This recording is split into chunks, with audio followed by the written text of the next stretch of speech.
Anu day Joy, നീ ഇവിടെ ഇരിക്കുക.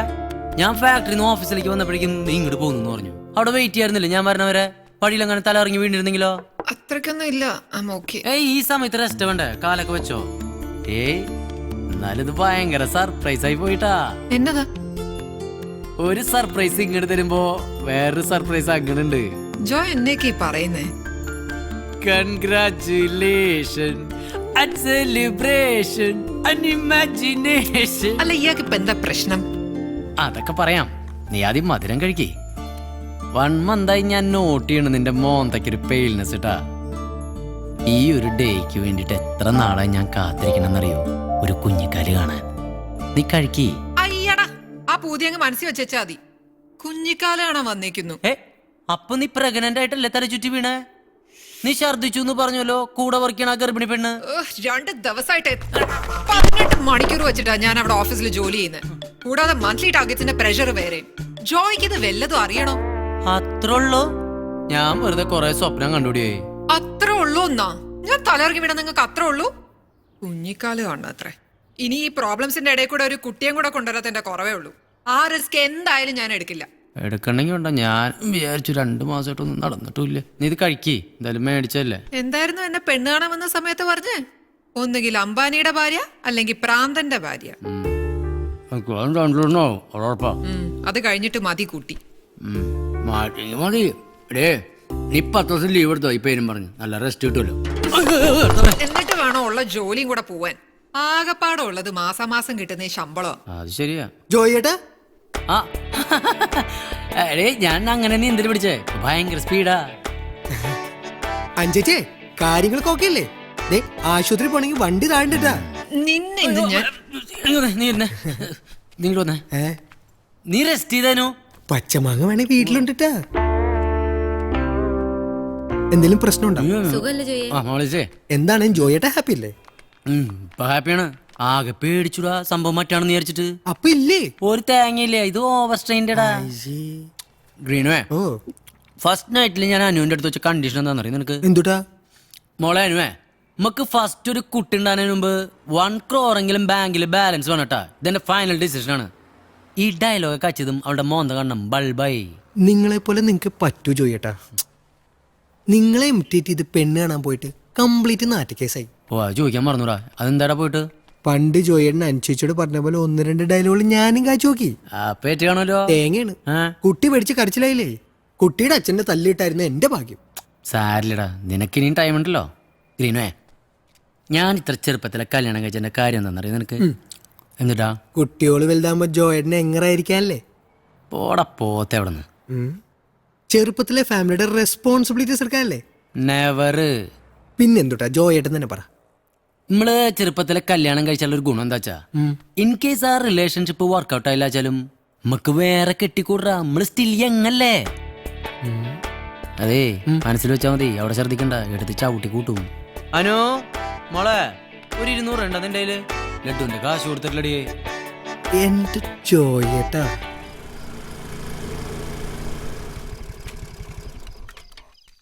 ആരാടാ സുധാകരന? അല്ല, ഞാനാ ഗിരിയേച്ചി. എന്തുട്ട് എടുത്ത പരിപാടി? നീയായിരുന്നാ? ജോയി എന്താ ഈ നേരത്ത്?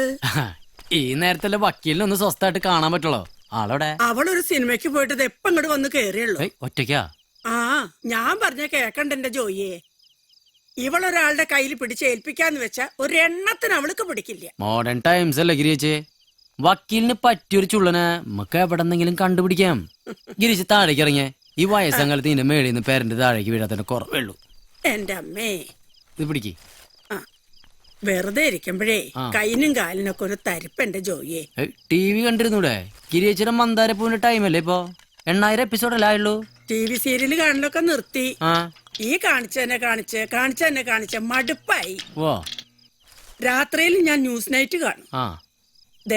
നിയമസഭയുള്ള സമയമാച്ചാ രാവിലെ ലൈവും കാണും. ചിരിച്ച് ചാവും എന്റെ ജോയിയെ. മുതലാളിയേ, വക്കീലേതോ സിനിമയ്ക്ക് പോയിരുന്നു പറഞ്ഞു. ഞാൻ സിനിമ കണ്ട കാലം മാറുന്നു എന്റെ ഗിരിയേച്ചി. പീസായിട്ട് ഞാൻ പച്ചക്കറി വാങ്ങിക്കാറില്ലെന്ന് പറഞ്ഞേക്കമ്മേ. നമ്മുടെ കമ്പനി വളപ്പിൽ ഉണ്ടാക്കിയതാണ്. നോക്കിയേ, കേസ് വിധിയാകാത്തോണ്ട് കമ്പനിയിൽ ഇപ്പൊ ഇതൊക്കെ പരിപാടി. ദേ കീടനാശിനി അടിക്കാത്ത ഫ്രഷ് വെജിറ്റബിൾസ് ആണ്ടാ. അതിന് ഒന്ന് പാരന്റെ ഗിരിയച്ചേ, ഈ ഹെൽത്ത് ഈസ് വെൽത്ത് എന്നല്ലേ, എന്നാ വെൽത്ത് മാത്രം മതി എന്നാണ് വക്കീല് പറയണേ. ഒന്ന് പറയേ. നമ്മുടെ ജോയിയല്ലേ മോളെ. അമ്മ ഒന്ന് അകത്തേക്ക് പോയേ. അല്ല പിന്നെ എടുത്തോ. അതവിടെ വെച്ചാ മതി. ഇവളുടെ ഒരു കാര്യം. ആകെ കഷ്ടകാലാണ് വക്കീലെ. എനിക്കും ആ കാട്ടളം തോമസ് കറക്റ്റ് ടൈമിന് കയറി വന്നോണ്ട് ആ എലഫന്റ് ഓണേഴ്സ് അസോസിയേഷൻകാർ ആകെ അടഞ്ഞു. നന്നായി. ഒന്നും ഇങ്ങോട്ട് നോക്കിയേ. അതേ, നാളെ വക്കീൽ കോടതിയിൽ ഹാജരാവണം. തരാനുള്ള ഫീസ് ഞാൻ ഉടനെ തരും. അതെന്റെ പുത്തമ്പള്ളി പോയി പറഞ്ഞാ മതി. എന്തിനാ? ജോയ് താക്കോൽക്കാരനല്ല, ജോയ് തട്ടിപ്പുകാരനാ. നീ നാട്ടുകാർ മുഴുവൻ പറയുന്നത് വെറുതെ അല്ല. ഏയ് അങ്ങനെ മാത്രം പറയരുതിട്ടാ. ഉണ്ടായിട്ട് തരാതിരിക്കണല്ലോ. വക്കീലിന് സമ്മതാച്ചാ ഒരു ഫിക്സഡ് ഫീസിന് പകരം പുണ്യാളൻ അഗർബത്തീസിന്റെ ഒരു പ്രോഫിറ്റ് ഷെയർ ഞാൻ അങ്ങോട്ട് ഓഫർ ചെയ്യാം. എന്നിട്ട് വേണം എന്റെ കുടുംബം പട്ടിണിയാവാൻ. നടക്കണ കാര്യം വല്ലതും പറ മുതലാളി. വക്കീൽ കൂട്ട് കത്തിച്ചു കഴിഞ്ഞ ഒന്നുമില്ല. നാളെ വക്കീല് കോടതിയിൽ ഹാജരായില്ലാച്ചാ നമ്മള് ആത്മഹത്യ ചെയ്യും. എന്ത്? ഒന്നുമില്ല, ഒരു വിഷമം കൊണ്ട് പറഞ്ഞതാ. But I will do.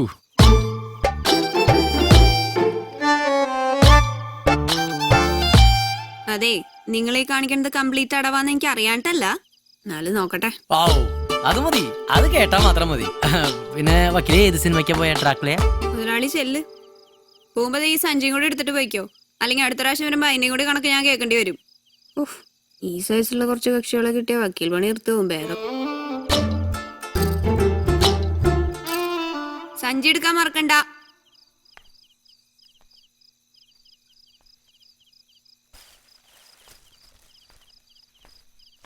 Case number 301/279.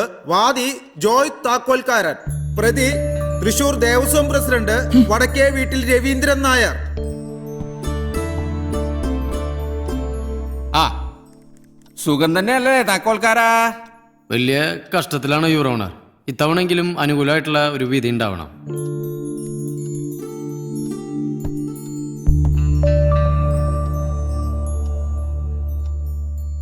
Your honour, 2 വർഷം മുമ്പ് എന്റെ കക്ഷി ജോയ് താക്കോൽക്കാരന് ദേവസ്വത്തിന് ആവശ്യാനുസരണം ആനപ്പിണ്ടം എടുത്തോളാൻ പറഞ്ഞിട്ട് അന്നത്തെ കമ്മിറ്റി നൽകിയ പെർമിഷൻ ഓർഡറാണിത്.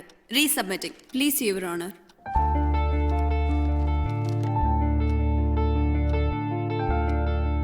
ഈ പെർമിഷന്റെ പിൻബലത്തിൽ സാമാന്യം വലിയൊരു തുക ബാങ്ക് ലോണിന്റെ സഹായത്തോടുകൂടി എന്റെ കക്ഷി ജോയ് പുണ്യാളൻ അഗർബത്തീസ് ഉൽപ്പാദിപ്പിക്കാനായി ഫാക്ടറി പുതുക്കി പണിതു. അതിനുശേഷം വന്ന കമ്മിറ്റി പ്രത്യേകിച്ച് ഒരു കാരണവും കൂടാതെയാണ് പെർമിഷൻ റദ്ദാക്കിയത്. കാരണമുണ്ടോ യുവർ ഓണർ? അതെന്താ? പുണ്യാളൻ അഗർബത്തീസ് ഉണ്ടാക്കാൻ ഒരു മാപ്പിള ദേവസ്വത്തിന് ആനപ്പിണ്ടം കൊണ്ടുപോണത് ദൈവത്തിന് ഇഷ്ടപ്പെടില്ല. തന്നടുത്ത് ദൈവം എന്ന് പറഞ്ഞ കോടതിയിൽ മതം കൊണ്ടുവരല പ്രസിഡന്റ്. ഇത് ദൈവമൊന്നുമല്ല. ഈ നിൽക്കുന്ന ദേവസ്വം പ്രസിഡന്റ് രവിയേട്ടനാണ് എന്റെ പുണ്യാളൻ അഗർബത്തീസിന് ഇത്ര പോന്നപ്പോ ആരവയ്ക്കണേ. ബാങ്കിൽ നിന്ന് ജപ്തി നോട്ടീസ് വന്നു. അതൊന്ന് മാറ്റി വെക്കാൻ പറ്റ പാടറിയോ? ഞാൻ ഇതിന് മാത്രം എന്തുട്ടി തെറ്റാ ചെയ്തേ?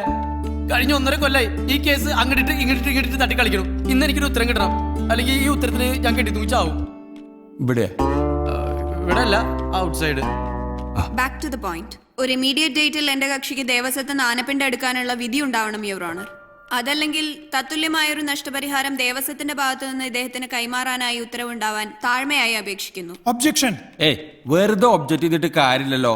പോയിന്റ് അല്ലേ ഇവര് പറയണേ? സംഭവം ഈ പഴയ ലെറ്റർ ദേവസ്വം ബോർഡിന്റെ തന്നെയല്ലേ? ഇത് പറയുന്ന പോലെ ഇയാൾക്ക് ആനപ്പിണ്ടം കൊടുക്കാൻ പറ്റിയില്ലെങ്കിൽ ഉണ്ടാവുന്ന നഷ്ടത്തിന്റെ കോമ്പൻസേഷൻ കൊടുക്കാൻ ദേവസ്വം ബോർഡ് തയ്യാറാണോ? എന്റെ പട്ടി കൊടുക്കും. ആഹാ, കോടതിയോടെ അഹങ്കാരം. തന്റെ പട്ടി കൊടുക്കണ്ട, ആന കൊടുത്താ മതി. അടുത്ത മാസം 5-ാം തീയതിക്ക് മുൻപേ ആദ്യത്തെ ലോഡ് ആനപ്പിണ്ടം ജോയ് താക്കോൽക്കാരന് കൈമാറാൻ ഇതോടെ ഈ കോടതി ഉത്തരവിടുന്നു.